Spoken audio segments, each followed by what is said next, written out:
हम आशा करते हैं कि आप लोग स्वस्थ होंगे, प्रसन्न होंगे तथा सुरक्षित होंगे। आज मैं पुनः इस मॉड्यूल में आप लोगों के समक्ष प्रत्यय के कुछ भेदों के साथ उपस्थित हुआ हूँ, जिसका शीर्षक है तद्धित प्रत्यय। तो आइए अब हम लोग चलते हैं तद्धित प्रत्यय व उसके कुछ अन्य भेदों को जानने की कोशिश करते हैं। तद्धित प्रत्यय वे प्रत्यय जो संज्ञा, सर्वनाम, विशेषण आदि के बाद में जुड़कर नया शब्द बनाते हैं, उन्हें तद्धित प्रत्यय कहते हैं।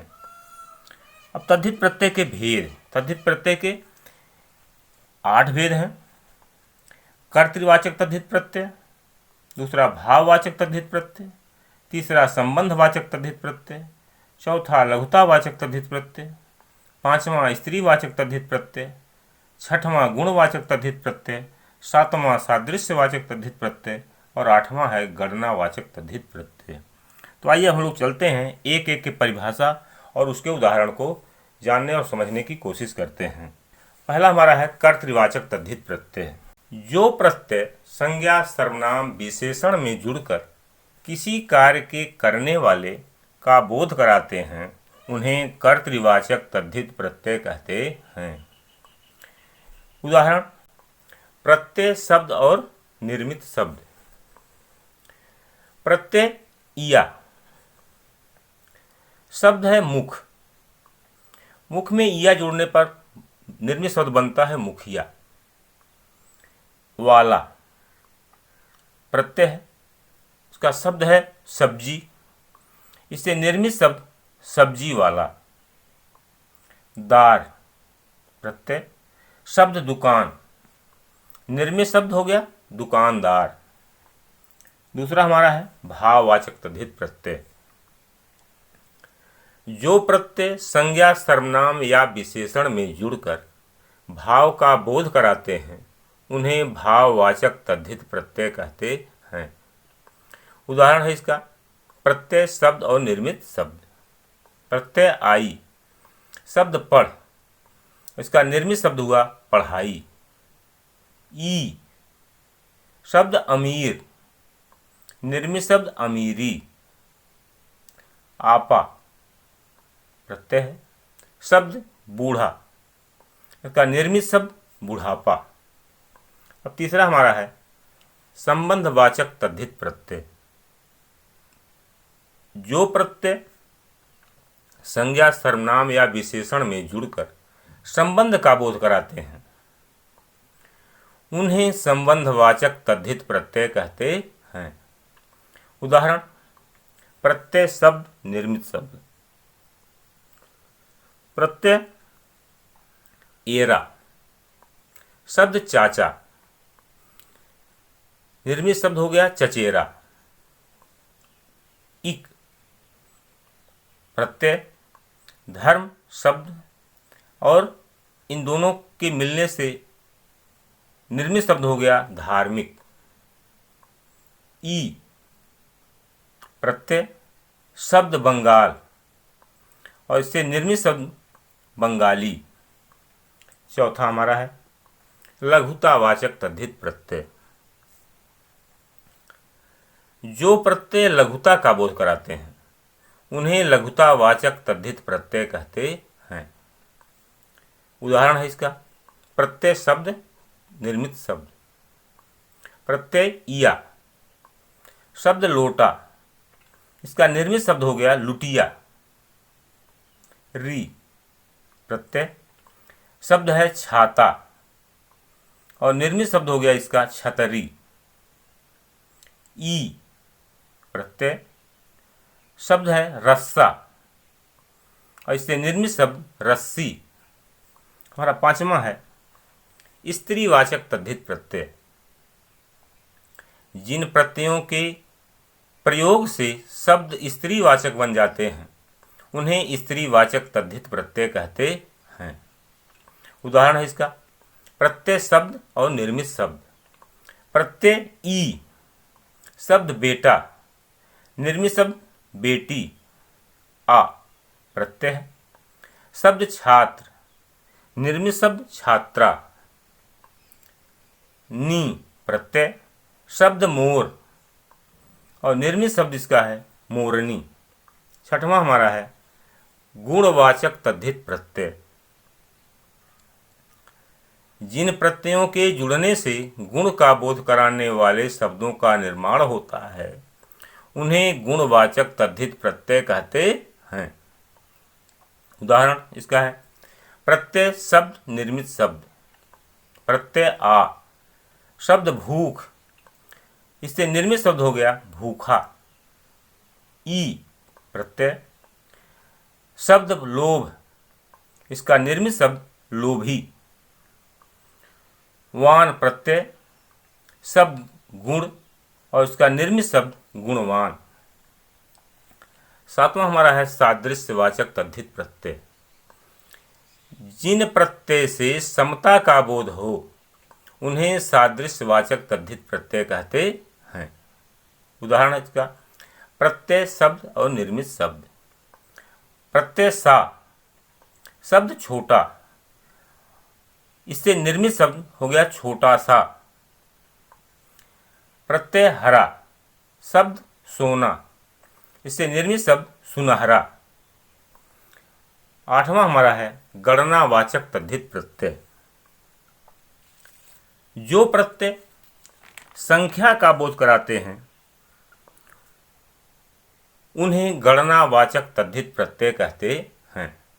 उदाहरण प्रत्यय शब्द निर्मित शब्द। प्रत्यय सरा शब्द तीन, इससे निर्मित शब्द है तीसरा। वां प्रत्यय है, सात शब्द है और निर्मित शब्द इसका है सातवां। आगे चलते हैं। हिंदी में कुछ अरबी फारसी के भी तद्धित प्रत्यय प्रयुक्त होते हैं, उनको देखते हैं। प्रत्यय संज्ञा विशेषण और निर्मित शब्द। प्रत्यय दार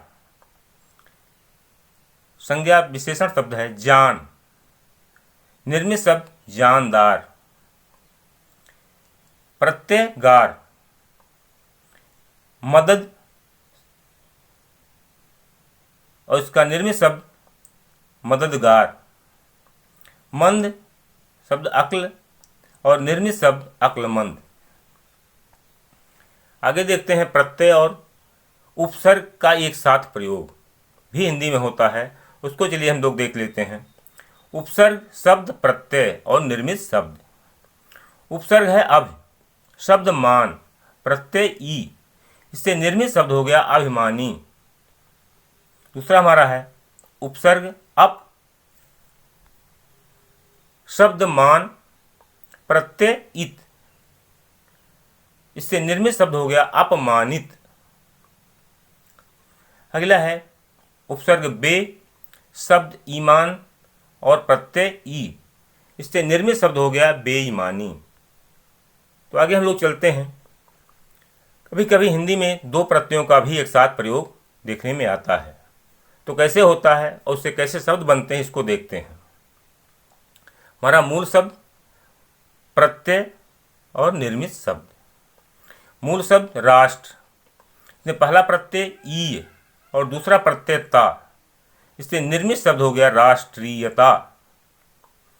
मूल शब्द समाज, पहला प्रत्यय इक और दूसरा प्रत्यय ता, इससे निर्मित शब्द बन गया सामाजिकता। अगला है ईमान। मूल शब्द पहला प्रत्यय दार और दूसरा ई, इससे निर्मित शब्द ईमानदारी।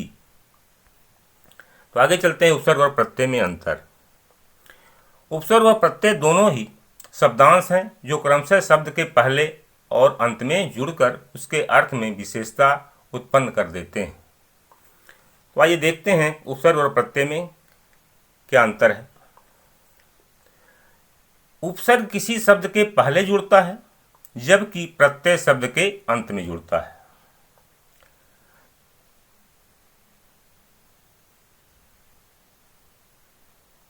दूसरा है उपसर्ग से किसी शब्द के अर्थ में परिवर्तन आ जाता है जबकि प्रत्यय लगने से शब्द के अर्थ में विशेष अंतर नहीं पड़ता है। तो अब यही चलते हैं हम लोग इस मॉड्यूल में कितना सीखा कुछ बहुविकल्पीय प्रश्नों पर। हमारा पहला प्रश्न है, संज्ञा सर्वनाम विशेषण आदि में जुड़ने वाले प्रत्यय कहलाते हैं। इसके 4 विकल्प दिए गए हैं। का कृत प्रत्यय, ख तद्धित प्रत्यय, गा क्रियावाचक कृत प्रत्यय और घा उपर्युक्त सभी। बच्चों, आप लोग इसका सही विकल्प चुन लिए होंगे, इसका सही विकल्प का अंदाजा लगा लिए होंगे। इसका सही विकल्प ख तद्धित प्रत्यय। प्रश्न नंबर 2, बुढ़ापा शब्द उदाहरण है। इसके 4 विकल्प हैं। गुणवाचक तद्धित प्रत्यय का, ख लघुतावाचक तद्धित प्रत्यय का, ग संबंधवाचक तद्धित प्रत्यय का, घ भाववाचक तद्धित प्रत्यय का। बच्चों, आप लोग सही विकल्प का अंदाजा लगा लिए होंगे। इसका सही विकल्प है घ भाववाचक तद्धित प्रत्यय का। चलते हैं प्रश्न नंबर 3 पर। हमारा प्रश्न नंबर 3 है, तद्धित प्रत्यय के भेद हैं। इसके 4 विकल्प दिए गए हैं। क 5, ख 6, ग 8 और घ 4। बच्चों, आप लोग सही विकल्प चुन लिए होंगे, सही विकल्प का अंदाजा आपको चल गया होगा। तो सही विकल्प इसका है ग 8। प्रश्न नंबर 4 पर देखते हैं, शिष्या शब्द में प्रयुक्त तद्धित प्रत्यय का भेद है। इसके 4 विकल्प हैं। का गुणवाचक तद्धित प्रत्यय, ख लघुतावाचक तद्धित प्रत्यय, ग सादृश्यवाचक तद्धित प्रत्यय और घ है स्त्रीवाचक तद्धित प्रत्यय। तो बच्चों, आप लोग सही विकल्प का अंदाजा लगा लिए होंगे। इसका सही विकल्प है घ स्त्रीवाचक तद्धित प्रत्यय। तो आइए हम लोग चलते हैं अब कुछ अभ्यास प्रश्नों पर। निम्नलिखित प्रश्नों के उत्तर दीजिए। का कृत प्रत्यय और तद्धित प्रत्यय का परिचय उदाहरण सहित दीजिए। खा निम्नलिखित शब्दों में ता प्रत्यय जोड़कर नए शब्द का निर्माण कीजिए। मानव, धार्मिक, सम और लघु। उपसर्ग तथा प्रत्यय में अंतर स्पष्ट कीजिए। बस इतना ही। धन्यवाद।